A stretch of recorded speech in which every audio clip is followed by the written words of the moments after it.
Hello, everyone. How are you guys doing? I hope you guys are having an amazing day. And if you catch this at any other time, have an amazing morning, afternoon, night, whatever it is for you. I'm coming on here because I wanted to share something that Pastor Jay had written. It is really good. And I was very glad to get a chance that he wanted me to read it. And I wanted to read it to you guys and share it with you all as well. So, the title of it is called The Cost of a False Gospel Exposing the Profit Driven Ministry in the Name of Christ. So, we are going to dive into what he's written, and he writes such amazing stuff. So, you guys should check out his Facebook posts because he's always writing things that are profound and really, really good to really think and meditate on and ponder. So I'll read it, and then if I have time, I'll go back and check out the scriptures that he has placed in here. Some of them he already elaborated on in his post here that I'm reading, but some he just left for us to like go back and chew on it yourself, which is totally fine. So let's go ahead and let me go ahead and read that, and then I might have to come back and share my thoughts later. But it says, today, during my walk, I found myself engaged in a candid conversation with a pastor. Though I won't mention his name, what struck me was how often his words cloaked a desire for building a personal dynasty under the guise of kingdom expansion. Instead of emphasizing shepherding the flock with care and patience, as instructed in 1 Peter 5:2, his focus was relentlessly on increasing numbers, finances, buildings, and merchandise. It felt less like a sacred calling and more like a corporate enterprise. I pose a simple but profound question. Would it be so bad just to shepherd the sheep and grow them in the faith until we all come into the unity of Christ as called for in Ephesians 4:13? His reply revealed much.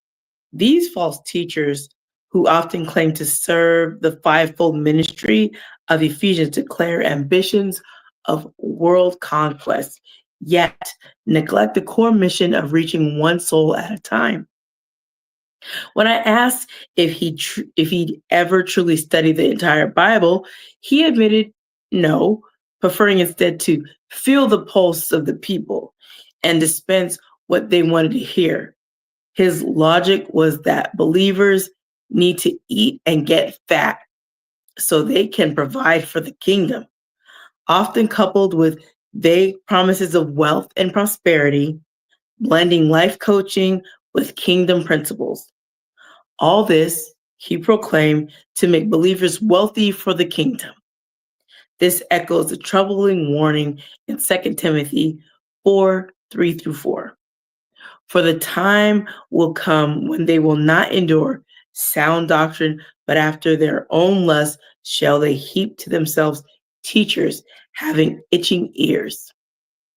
Jokingly, I said, "You're a CEO dressed in a pastor's robe."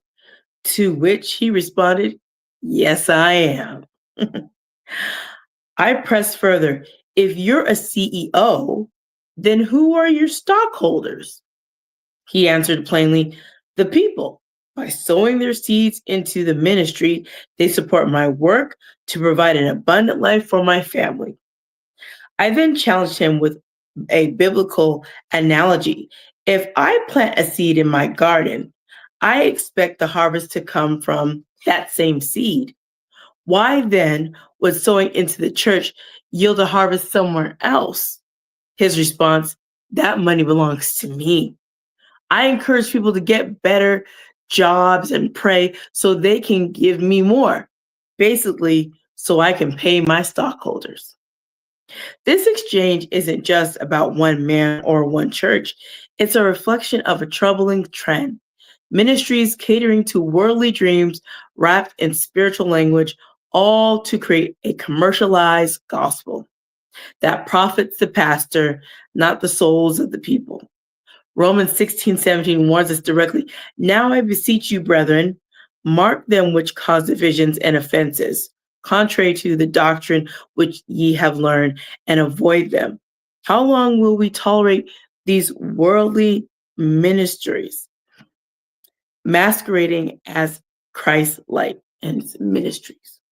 Masquerading as Christ light.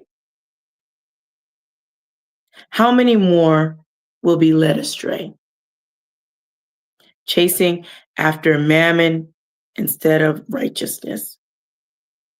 Perhaps the time warned of in Timothy 4:3-4 is indeed here. The true church must wake up and fast. It's time to return to the word, to prioritize shepherding over spectacle, and to embrace the biblical model of ministry, one rooted in humility, service, and genuine faith, not profit or worldly fame. It's time to ask ourselves, when will we stand against the greed and compromise that threaten to quench the Spirit's true work? When will the church reclaim its purpose to lead souls to Christ, not to build kingdoms of gold and earthly treasure? Pastor James Sutton II. And I had a little thing from Mark 8:36. For what shall it profit a man if he shall gain the whole world and lose his own soul? So I wanted to share that, and I will leave you guys with that to like sit and chew and think about that. Let it run through your mind of what Pastor Jay has just shared in this post. And I will return momentarily. Take care.